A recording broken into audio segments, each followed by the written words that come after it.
दोस्तों, सफला एकादशी सभी कामों में सफलता दिलाने वाली एकादशी को सफला एकादशी कहा जाता है और इस एकादशी का व्रत किया जाता है पौष मास के कृष्ण पक्ष में। तो पौष मास के कृष्ण पक्ष की एकादशी को सफला एकादशी कहा जाता है।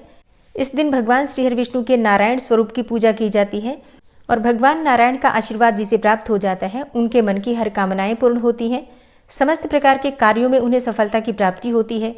भगवान श्री हरि विष्णु की कृपा से जाने अनजाने में किए गए जो पाप कर्म होते हैं, चाहे वो इस जन्म के हों या फिर पूर्व जन्म के संचित पाप कर्म होते हैं, सभी पाप कर्म समाप्त होते हैं और इस जीवन में हर प्रकार के सुख का भोग भोगने के बाद अंत समय में मरणोपरांत वैकुंठ लोक की प्राप्ति होती है। तो चलिए सबसे पहले जानते हैं कि सफला एकादशी कब है।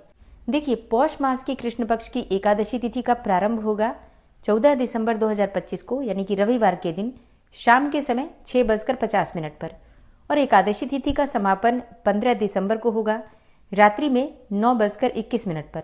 एकादशी के व्रत में सूर्योदय काल की तिथि का ध्यान रखा जाता है और सूर्योदय कालीन एकादशी तिथि हमें प्राप्त हो रही है 15 दिसंबर को सोमवार के दिन। इसीलिए 15 दिसंबर 2025 सोमवार को सफला एकादशी का व्रत हमें धारण करना है।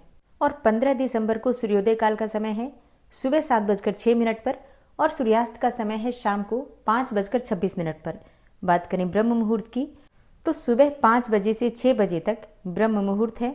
इस समय में आप स्नान कर सकते हैं, पूजा कर सकते हैं और भगवान श्री विष्णु की आराधना कर सकते हैं।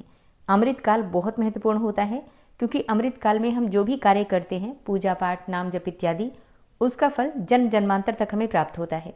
और अमृत काल का समय होगा सुबह 4:09 से सुबह 5:57 तक।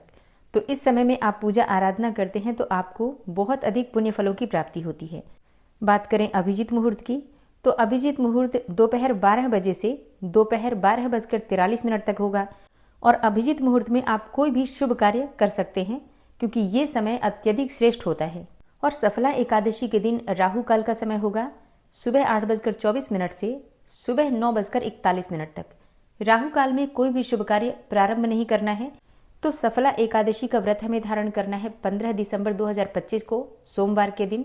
दशमी तिथि के नियम का पालन करेंगे 14 दिसंबर को और व्रत का पारण करेंगे 16 दिसंबर 2025 मंगलवार के दिन। द्वादशी तिथि में व्रत का पारण करते हैं और द्वादशी तिथि का समापन 16 दिसंबर को होगा रात्रि में 11:57 पर। और एकादशी व्रत के पारण करने का शुभ मुहूर्त है 16 दिसंबर 2025 मंगलवार को सुबह 7:12 से सुबह 9:16 के बीच में। रात्रि में जागरण करने का विधान है।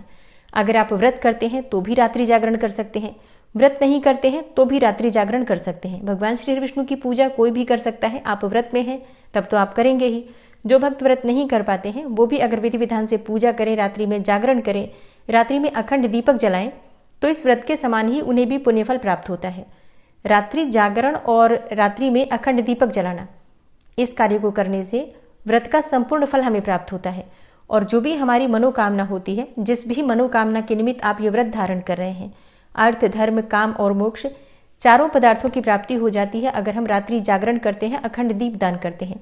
अब मान लीजिए आप पूरी रात्रि नहीं जाग पाते हैं तो भी जितना समय आपसे हो सके, मतलब रात्रि के 12 बजे तक कम से कम आप जागकर भगवान श्री विष्णु के नाम का मंत्र का स्मरण कीजिए और अखंड दीपक जरूर जला दीजिए।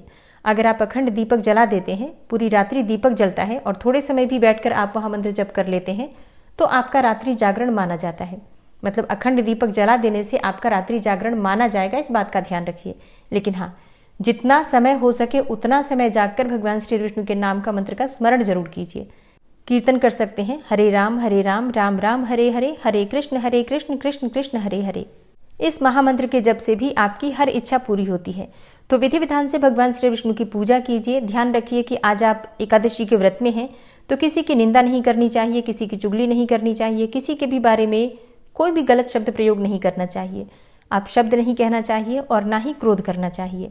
एकादशी के दिन और रात्रि में भगवान श्री विष्णु के नाम का मंत्र का स्मरण करना चाहिए। फिर अगले दिन सुबह उठकर और नित्य कर्मों से निवृत्त होकर स्नान कर लीजिए। उसके बाद भगवान सूर्यदेव को जल दीजिए। अपने घर के मंदिर में भगवान श्री विष्णु की विधि विधान से पूजा कर लीजिए। उसके बाद से किसी ब्राह्मण को भोजन कराकर स्वयं भी आप शुभ मुहूर्त में अपना व्रत खोल सकते हैं।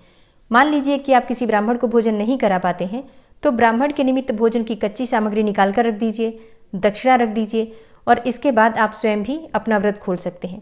तो दोस्तों ये है आज की वीडियो जिसमें सफला एकादशी व्रत से संबंधित संपूर्ण जानकारी मैंने आपसे शेयर की है।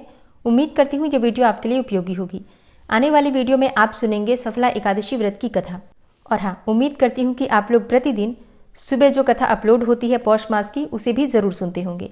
ये वीडियो आपको कैसी लगी कमेंट बॉक्स में ज़रूर बताइए। वीडियो अच्छी लगी हो तो लाइक कीजिए, शेयर कीजिए, और चैनल पर पहली बार आए हैं, अभी तक आपने चैनल को सब्सक्राइब नहीं किया है, तो आज की वीडियो अगर आपको अच्छी लगे तो चैनल को सब्सक्राइब करके बेल आइकन को ज़रूर प्रेस कर लीजिए। इससे ये होगा कि इस चैनल पर अपलोड होने वाली सभी वीडियोज़ की नोटिफिकेशन आपको सही समय पर प्राप्त होगी। मिलती हूँ मैं आपसे अगली वीडियो में, तब तक के लिए जय श्री राधे।